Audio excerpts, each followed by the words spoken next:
क्या आपकी या आपके बच्चों के विवाह होने में देरी हो रही है, अथवा जन्म पत्री तो बहुत आ रही है, रिश्ते बहुत आ रहे हैं, लेकिन बात नहीं बन पा रही है, सुयोग्य वर वधू नहीं मिल पा रहे हैं, और बच्चे सब चीज़ में ठीक हैं, अच्छे कमा रहे हैं, सब कुछ है, लेकिन फिर भी रिश्ते नहीं बन पा रहे हैं, या जो है रिश्ते तो बन गए हैं लेकिन आपस में जो है छोटी छोटी बातों पर भी जो है लड़ाई झगड़े बढ़ रहे हैं, गृहस्थ जीवन में सुख समृद्धि का अभाव हो गया है, और गृहस्थ जीवन जो है दुखमय हो गया है। घर में धन दौलत आदि सब कुछ रखा हुआ है, सब कुछ से संपन्न है, फिर भी जो है पति पत्नी में आपस में छोटी छोटी बातों पे मनमुटाव बना हुआ है।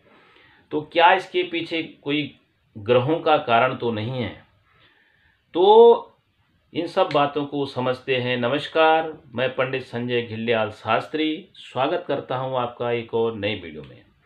आज बात करते हैं कि विवाह में विलंब के कारण और गृहस्थ जीवन को सुखमय बनाने के ग्रहों के उपाय कारण के बारे में, कि गृहस्थ जीवन में क्यों दिक्कतें बनी हुई हैं, क्या उसके पीछे कोई ग्रहों से संबंधित दिक्कत तो नहीं बन पा रही है। तो इसके आज इन बातों पर जो है आज की वीडियो बनाते हैं। आप हमारे चैनल से जुड़े रहें। तो सबसे पहले हम बात करते हैं जन्म कुंडली में, कि आपने की कुंडली में मांगलिक दोष के बारे में। मंगल यदि लग्न में है तो मांगलिक दोष है। कहीं आप जो है मंगली दोष में तो नहीं थे, आपने जन्म पत्री न मिलाई हो और विवाह कर लिया हो, और एक जो है आपका जीवन साथी बिना मंगल का, बिना जो है मांगलिक दोष का हो, तो उसके कारण भी जो है गृहस्थ जीवन जो है दुखी होता है। तो ये जो है इन स्थानों पर यदि मंगल बैठे हुए हैं तो वो जो है मांगलिक दोष इसको कहा जाता है। मंगल जो है रक्त से संबंध रखता है, मंगल पराक्रम का स्वामी होता है, मंगल जमीन जायदाद से संबंध रखता है। तो रक्त का संचार जब होता है तभी संतान पैदा होती है, और उसका जो है यदि उसी में दोष पैदा हो जाएगा, रक्त में ही दोष पैदा कर देगा यदि मंगल, तो जीवन सुखमय नहीं हो पाता। मंगल जो है जमीन जायदाद रुपए पैसा आदि का कारक भी ग्रह माना जाता है। यदि मंगल का दोष आ गया और मंगल ने उसी चीज में अभाव कर दिया, नौकरी में दिक्कत आ गई, जमीन जायदाद आदि लेने में दिक्कत बनी हुई है, यानी जो है संपत्ति का अभाव हो गया, तो फिर गृहस्थ जीवन फिर भी जो है अच्छा नहीं चलता, क्योंकि जो है गृहस्थ जीवन को चलाने के लिए धन दौलत आदि की भी जरूरत पड़ती है। तो इसीलिए जो है मंगल को का दोष जो है यदि ग्रहों में पड़ा, आपकी कुंडली में पड़ा हुआ है, और आपने बिना मंगली जाने ही जो है विवाह कर लिया है, आपके मंगल का कार्य दूसरे की कुंडली, मतलब आपके जीवन साथी की कुंडली में नहीं हो रहा है, तो वो भी गृहस्थ जीवन को बिगाड़ने में सबसे ज़्यादा काम करता है। क्योंकि ये स्थान जो है तन का है, शरीर का नुकसान करेगा, ये सुख भाव का है, ये जो है गृहस्थ जीवन का है, ये आयु का कारक ग्रह है, ये व्यय का कारक ग्रह है। तो यदि इन स्थानों में जो है मंगल बैठ गया है तो उसका आप निवारण कराइए। पहले तो जो है विवाह से पहले पता करवाइए कि मंगली दोष है कि नहीं है, और मंगली ही जीवन साथी चुनिए। दूसरा, यदि जो है मांगलिक दोष नहीं है फिर भी जीवन में जो है दिक्कतें आ रही हैं, गृहस्थ जीवन से संबंधित दिक्कत आ रही हैं, अथवा रिश्ते होने में दिक्कत आ रही है, तो अब क्या करें, किस चीज को देखें? तो सबसे पहले आपने क्या देखना है, जन्म कुंडली में बृहस्पति को, यदि स्त्री की कुंडली है तो बृहस्पति ग्रह को देखिए कि उसकी क्या दशा है कुंडली में, और पुरुष की कुंडली है तो शुक्र ग्रह को देखिए कि शुक्र की स्थिति क्या है। कहीं बृहस्पति स्त्री की कुंडली में और पुरुष की कुंडली में शुक्र, ये जो है नीचस्थ तो नहीं है, या ये जो है पीड़ित अवस्था में तो नहीं है। तो नीच अवस्था में कैसे होते हैं, पीड़ित अवस्था में कैसे ग्रह होते हैं, ग्रह जो है कैसे बलवान होते हैं, कैसे जो है उनको जो है बिना बल के हो जाते हैं, तो ये सब मैं आपको पीछे वीडियो में बता चुका हूँ, पिछली कई वीडियो में। तो आप जो अभी नए जुड़े हैं वो पीछे हमारे वीडियो, सारे वीडियो देखिए, पता लग जाएगा कि ग्रह जो है कैसे पीड़ित होता है, कैसे बलवान होता है। तो सबसे पहले आपने बृहस्पति को देखना है स्त्री की कुंडली में, और पुरुष की कुंडली में शुक्र को देखना है कि जो है ये ग्रह पीड़ित तो नहीं है। अब कुंडली में देखते हैं कि ये सप्तम भाव, ये जो 7वां भाव है, यहाँ से जो है ये 7वां भाव है, ये सप्तम भाव को देखना है कि ये भाव पीड़ित तो नहीं है। इस भाव में जो है क्रूर ग्रह बैठे हुए हैं, और वो क्रूर ग्रह जो है आपके इस घर को बिगाड़ रहे हैं। ये गृहस्थ जीवन का से संबंध रखता है, ये वाला घर, सप्तम घर। तो कहीं ये घर बिगड़ा हुआ तो नहीं है, इस घर पर जो है क्रूर ग्रहों की दृष्टि तो नहीं है, इसमें क्रूर ग्रह बैठे हुए हैं, उनका क्या निवारण करना है। तो इस घर में यदि शनि बैठे हुए हैं और शनि के साथ में मंगल बैठा हुआ है, तो जो है वो भी जो है कष्टकारी होता है इस घर को बिगाड़ने के लिए। शनि के साथ में चंद्रमा बैठा हुआ है, तो ये जो है इसको विषयोग बोलते हैं, वो भी कष्टकारी है यहाँ पर के लिए। और यहाँ पर जो है राहु ग्रह बैठा हुआ है, राहु के साथ में चंद्रमा अथवा जो है सूर्य बैठा हुआ है। सूर्य या चंद्रमा किसके साथ, राहु के साथ में, तो वो जो है यहाँ पर जो है ग्रहण योग बनाता है। तो जब जहाँ पर ग्रहण योग बनेगा उस भाव को बिगाड़ेगा, विवाह होने में विलंब कर सकता है। विवाह हो भी गया तो कहीं तलाक की नौबत आ जाएगी, या एक जोड़े में एक जो है बीमार रहने लग जाएगा, या ऐसे कोई न कोई परेशानी उसमें बना सकता है वो। और राहु के साथ में जो है मंगल, ये भी जो है अंगारक योग ये भी बनाता है, तो इसको ये भी जो है यहाँ पर कष्टकारी है। तो ये जब ग्रह इस भाव में बैठ गए, या इस भाव पर जो है उनकी पूर्ण दृष्टि पड़ गई है, और इस भाव में कमजोर ग्रह बैठे और उन पर जो है क्रूर ग्रहों की पूरी दृष्टि पड़ गई है, तो ये भाव बिगड़ जाएगा। और जब ये भाव बिगड़ जाएगा तो गृहस्थ संबंधी आपकी दिक्कतें पैदा हो जाएंगी।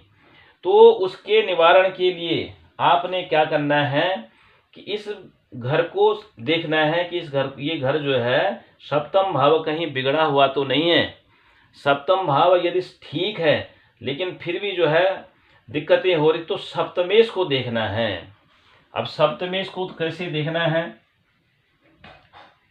इस भाव में जो अंक लिखा हुआ है, इस भाव में यदि 9 लिखा हुआ है, तो फिर आपने धनु हो गया, तो धनु का स्वामी हो गया बृहस्पति। बृहस्पति की को देखना है कि बृहस्पति कहाँ बैठे हुए हैं। सप्तमेश की आपने सप्तमेश को देखना है कि सप्तमेश कहीं कमजोर अवस्था में तो नहीं है, सप्तमेश कहीं जो है क्रूर ग्रहों से की दृष्टि में तो नहीं है, या क्रूर ग्रहों से युक्त तो नहीं है। वो सारी वीडियो मैं आपको पीछे आपको बता चुका हूं, जो मैं हमारी वीडियो से लगातार जुड़े होंगे उनको सब पता है कि कैसे ग्रह बिगड़ते हैं और कैसे नहीं बिगड़ते हैं। तो यदि ये सप्तमेश कहाँ आ गया, यदि ये छठे स्थान में आ गया, इस स्थान में आ गया, इस स्थान में आ गया, या इस स्थान में आ गया, 6, 8, 12 में सप्तम का स्वामी इन भाव में बैठ गया, तो भी वो जो है खराब स्थिति में हो गया, तो भी वो आपको अशुभ फलदायक देने, इस भाव को बिगाड़ेगा वो। या फिर जो है इन भावों का जो स्वामी है 6, 8 और 12 का, वो सप्तम में चला गया। ध्यान देने वाली बात है, यदि सप्तम भाव का जो स्वामी है वो 6, 8 और 12 में चला गया तो भी इस घर को बिगाड़ेगा। और यदि 6, 8 और 12 का जो स्वामी है वो छठे में आ गया तो भी इस भाव को बिगाड़ सकता है। तो इसलिए जो है इन चीज़ों को देखना है, सप्तमेश को देखना है, सप्तम भाव को देखना है, सप्तम भाव बिगड़ा हुआ है अथवा सुधरा हुआ, और सप्तमेश को देखना है, और बृहस्पति और शुक्र की स्थिति को देखना है यदि ये सब चीज़ें ठीक हैं तो आपका गृहस्थ जीवन सुखमय होगा। और द्वितीय भाव से भी विचार करते हैं गृहस्थ जीवन से संबंधित थोड़ा बहुत है, तो उसके बारे में फिर आगे की वीडियो में आपको बताता जाऊंगा। लेकिन आपने मुख्यतः क्या देखना है, सप्तम भाव को, सप्तमेश को, और ग्रह इनमें जो है बृहस्पति और शुक्र को देखना है कि उनकी स्थिति कुंडली में कैसी है, मजबूत स्थिति है अथवा कमजोर स्थिति है। तो क्योंकि बृहस्पति और शुक्र ये जो है गृहस्थ जीवन से संबंध रखते हैं, आपके परिवार से संबंध, परिवार को बढ़ाने से संबंध रखते हैं। और मांगलिक दोष मैंने आपको बता ही दिया है। मांगलिक दोष के बारे में विस्तार से मैंने पीछे की वीडियो में भी वर्णन किया हुआ है कि मांगलिक दोष का क्या कारण हो सकता है, क्या कारण होता है और उसका निवारण क्या होता है। अब यदि ये चीजें बिगड़ी हुई हैं तो आपने अब क्या करना है। यदि स्त्री की कुंडली में बृहस्पति जो है अशुभ स्थिति में है तो आप क्या करें, उसका निवारण क्या करें। बृहस्पतिवार की व्रत रखना प्रारंभ कर दीजिए। बृहस्पतिवार के व्रत नियम से करिए, जो उसके नियम हैं वो उनको आप फॉलो करिए, उसी नियम से आप व्रत रखना प्रारंभ कर दीजिए। और पुरुष की कुंडली में यदि शुक्र अशुभ अवस्था में बैठे हैं तो आप जो है माँ भगवती की पूजा करिए, माता रानी की पूजा करिए, गौरी जी की पूजा करिए। गौरी जी की पूजा जो है दोनों के लिए, पुरुष के लिए भी स्त्री के लिए भी, ये दोनों के लिए बड़ा शुभदायक है। यदि जिसका विवाह नहीं हो रहा है तो वो जो है विवाह के लिए गौरी शंकर जी की पूजा करिए विशेष, इसमें आपको तुरंत फल मिलेगा। विधान से जो है आप पूजा करवाइए गौरी शंकर जी की, तो उसे। और मैं जो है एक वीडियो आपको पहले भी डाल चुका हूं, जिसका विवाह नहीं हो रहा है उसका विवाह कैसे होगा, उसका विधान मैं आपको पीछे के वीडियो में भी बता चुका हूं। और सप्तमेश की स्थिति देखनी है, सप्तमेश का निवारण करना है। सप्तम भाव में बैठे हुए ग्रह का भी निवारण करना है। कुछ कुछ ग्रह ऐसे होते हैं सप्तम भाव में कि जो उस भाव को बिगाड़ देते हैं, जैसे राहु हो गया, शनि भी हो गया कुछ अवस्था में, और सूर्य भी हो गया, और मंगल तो है ही। तो ये जो है जब सप्तम भाव में होंगे तो उस भाव को बिगाड़ देते हैं। तो उस ग्रह का आप निवारण कराइए, उसका उपाय कराइए, तो निश्चित ही आपको जो है आपके जीवन सुखमय बनेगा, गृहस्थ जीवन सुखमय बनेगा। पति पत्नी जो है आपसी दोनों की जो है सप्तम भाव को, सप्तमेश को और गुरु शुक्र को आपको देखना है और उसका निवारण करना है।